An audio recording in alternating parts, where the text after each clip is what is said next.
नमस्कार. महाराष्ट्रातील विविध क्षेत्रातील बातम्या झटपट आपल्या मोबाईलवर पाहण्यासाठी लगेचच सबस्क्राइब करा राष्ट्रशक्ती लाईव्ह न्यूज आणि सोबत बेल आयकॉन प्रेस करायला विसरू नका. अतिशय सुंदर पहिलाच कार्यक्रम शेखर या ठिकाणी झालेला आहे. मग या ठिकाणी मी भाषणामध्ये सुद्धा या ठिकाणी बोललो, इंदापूर तालुक्याच्या सर्वांगीण विकासासाठी मी भारतीय जनता पार्टीमध्ये या ठिकाणी प्रवेश केलेला आहे आणि हे कार्यकर्त्याचा देखील मला हा आग्रह होता की आपण या ठिकाणी भारतीय जनता पार्टीमध्ये समाविष्ट या ठिकाणी झालं पाहिजे. मध्यंतरीच्या 2 तारखेला आपण सगळ्यांना माहिती आहे, आम्ही पार्टी ऑफिसमध्ये रवींद्रदादा चव्हाण साहेब यांच्या शुभ हस्ते चंद्रकांतदादा पाटील, राहुलदादा कुल, बाकी सगळी सहकारी मंडळींच्या उपस्थितीमध्ये आम्ही भारतीय जनता पार्टीमध्ये प्रवेश केला.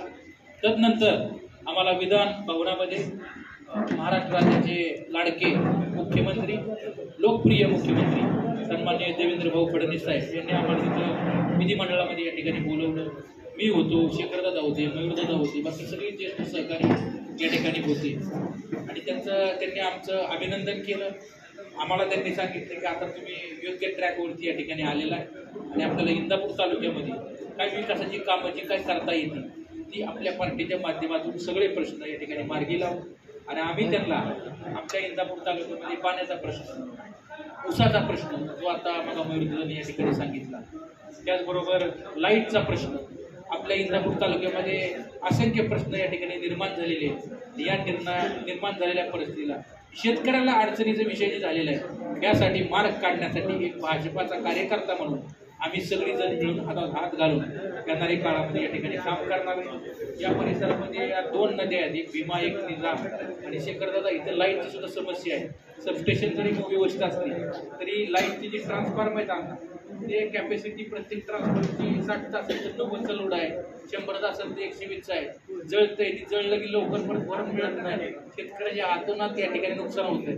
म्हणून मी या ठिकाणी देवेंद्र भाऊंना सुद्धा आपण या ठिकाणी विनंती करू, ज्या शेतकऱ्यांनी ट्रान्सफॉर्मर बरोबर नावनात भाऊ इथं आहेत सराठीचे सगळे युवक सहकारी, त्यांना सुद्धा अशा अडचणी होत्या तर ते ट्रान्सफॉर्मर आपल्याला वाढवून मिळण्यासाठी येणाऱ्या काळामध्ये काम करू. इंदापूर तालुक्यामध्ये रस्त्याचे सुद्धा काही प्रश्न या ठिकाणी जाणीवपूर्वक या ठिकाणी अडवले गेलेले, जे निकाल सुद्धा राखून ठेवलेले ते सुद्धा आपल्याला बोललं पाहिजे शेखरदादा यावरती. तर चंद्रशेखर बावनकुळे साहेबांना सुद्धा हा विषय आपण कानावर घालू आणि शेतकऱ्यांना न्याय देऊ.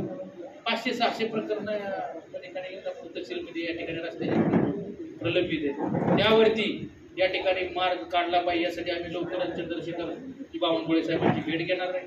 बावनकुळे साहेबांच्या माध्यमातून सुद्धा आपल्या परिसरामध्ये किंवा महाराष्ट्रासह चांगले निर्णय बरेच त्यांनी घेतलेले आहेत. मध्यंतरी आपल्याला माहिती आहे की बावनकुळे साहेबांनी एक निर्णय घेतला बघा की अगोदर पानंद रस्ता जो होता तो 5 फुटाचा होता, त्यांनी 12 फूट केला. त्याच्या नोंदी सुद्धा महाराष्ट्रभर या ठिकाणी सुरू झाल्या आहेत. त्याचबरोबर आपण खरेदी जर पुण्याला केली किंवा दौंडला केली तर त्याची खरेदीचा कागद इंदापूरमध्ये होतो. आता सगळी नोंद घेऊन जायची गरज आता. असे अनेक चांगले त्यांनी निर्णय या ठिकाणी घेतलेले. दुसरा निर्णय त्यांनी मला वाटतं आणखी एक घेतला की नोंदीचा, कुणी जमीन खरेदी केली तर 45 दिवस पहिली नोंद या ठिकाणी लागत नव्हती, आता 5व्या दिवसावर या ठिकाणी नोंद लागतीच. लक्ष आलं का? म्हणून असे असंख्य चांगले प्रश्न देवेंद्र भाऊंच्या नेतृत्वाखाली सरकारने या ठिकाणी घेतलेले तर शेतकऱ्यांना लाभदायक या ठिकाणी झालेले असे निर्णय. त्यामुळे असे पाण्याच्या, लाईटच्या, ऊसाच्या असंख्य प्रश्नावर येणाऱ्या काळामध्ये भारतीय जनता पार्टी कणखरपणे या ठिकाणी पुढे जाईल. आणि मग शेखरदादांनी सुद्धा या ठिकाणी मग भाषणामधून सुद्धा सांगितलं, येणाऱ्या काळामध्ये येणाऱ्या स्थानिक स्वराज्याच्या सगळ्या या ठिकाणी इलेक्शन आहे, त्यामध्ये नगरपालिका आहे, त्यामध्ये नगर पंचायत समिती आहे, जिल्हा परिषद आहे, काही गावच्या ग्रामपंचायती आहे, त्यानंतर सोसायटी आहे. तर येणाऱ्या काळामध्ये आम्ही सगळेजण कार्यकर्ते म्हणून ताकदीनं या ठिकाणी हे सर्व इलेक्शन आम्ही लढणार आणि जिंकणार देखील.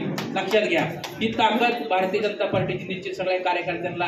मग मयूरदाने सांगितलं पण ही गोष्ट खरी आहे, परंतु अतिशय प्रतिकूल परिस्थितीमध्ये सुद्धा इथं बसलेल्या सगळ्या ज्येष्ठ सहकाऱ्यांनी, भाजपच्या कार्यकर्त्यांनी हा पक्ष तळागाळापर्यंत, घरापर्यंत पोहोचवण्याचं काम आपल्या सगळ्या जिगरबाज या ठिकाणी कार्यकर्त्यांनी या ठिकाणी केलेलं आहे. आता मला सांगितलं की भारतातल्या सगळ्यात मोठ्या पक्षामध्ये या ठिकाणी भारतीय जनता पक्षामध्ये आम्हाला समाविष्ट करून घेतल्याबद्दल खूप आम्हाला समाधान आहे. त्याचबरोबर या पक्षामध्ये आता इंदापूर तालुक्यामध्ये किती सभासद आता आपले झाले?